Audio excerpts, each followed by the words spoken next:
Hello, and welcome to Daily Dose. Today, we're exploring something we all deal with, but often don't fully understand: money. Not just how to earn it or save it, but the psychology behind how we use it. Why do we splurge on things we don't need? Why is saving so hard? And how can we make better financial decisions by understanding our emotions, habits, and societal influences? Money isn't just numbers and transactions. It's deeply emotional. It's tied to our sense of security, self-worth, and even happiness. So let's dive in and uncover why we spend, save, and sometimes splurge. Why we spend, the emotional connection. Let's start with spending. For many of us, spending money isn't always about necessity. It's about how it makes us feel. Ever heard of the term retail therapy? It's that little boost of happiness we feel after buying something new. Research shows that spending triggers a release of dopamine, the feel-good chemical in our brain. But here's the thing: this happiness is often short-lived. We buy that fancy gadget or designer outfit thinking it'll bring long-term satisfaction, only to find the excitement fading after a few days. This is called the hedonic treadmill, where we constantly seek new purchases to maintain that sense of happiness. And then there's the influence of advertising and social media. We see influencers flaunting luxury vacations or the latest gadgets, and suddenly we feel like we're missing out. This phenomenon, known as FOMO, fear of missing out, pushes us to spend on things we might not even need. The stress of saving. Now let's talk about saving money. Why is it so hard? Saving requires us to delay gratification, something our brains aren't naturally wired to do. Psychologists explain this through the concept of present bias. We tend to prioritize immediate rewards over long-term benefits. For example, spending $1,000 on a night out feels more rewarding today than putting that $1,000 in a savings account for a future goal. But here's the paradox: saving money can actually reduce stress in the long run.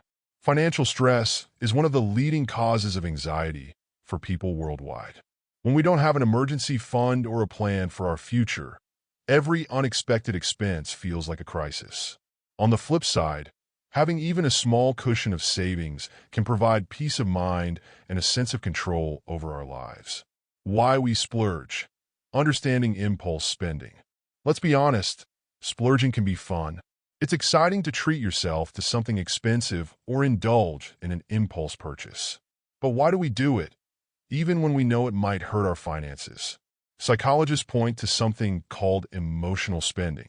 This happens when we use money to cope with feelings like stress, sadness, or even boredom. For instance, after a tough day at work, you might order an expensive meal or buy something online just to cheer yourself up. While it feels good in the moment, it often leads to regret later. Another factor is social pressure.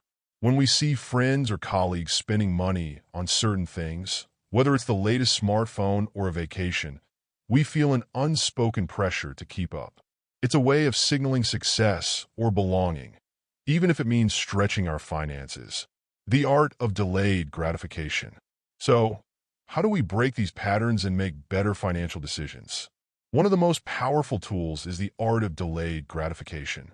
This means training yourself to wait for rewards rather than giving in to immediate desires. There's a famous study called the marshmallow test where children were given a choice: eat one marshmallow now or wait a few minutes and get two marshmallows later.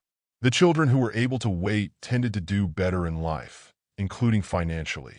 This shows that the ability to delay gratification is a key predictor of success.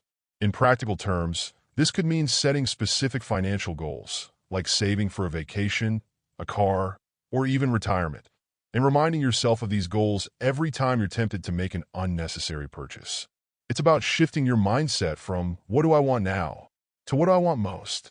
Building healthy money habits.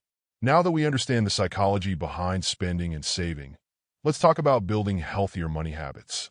Budgeting with purpose. Start by creating a budget that aligns with your priorities. Instead of thinking of it as restricting your spending, see it as giving you permission to spend on what truly matters to you. The 24-hour rule. For impulse purchases, try waiting 24 hours before buying. This gives you time to decide if it's something you really need or just a momentary desire. Automate savings. One of the easiest ways to save is by automating it.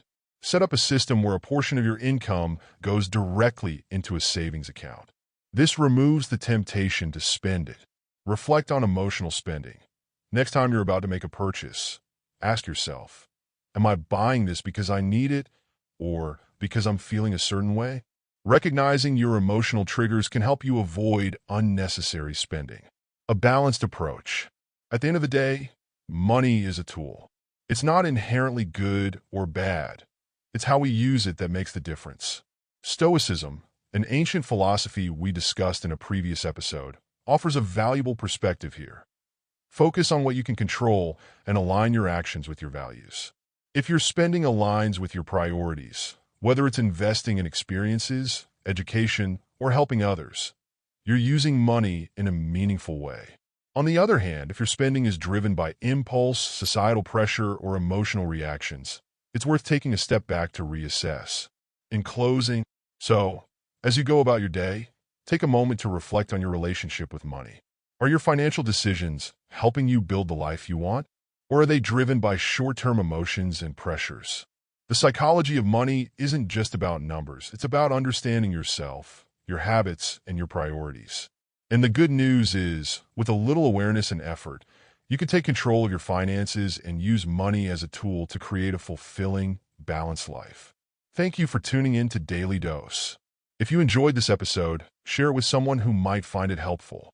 And don't forget to subscribe for more insights on life, growth, and everything in between.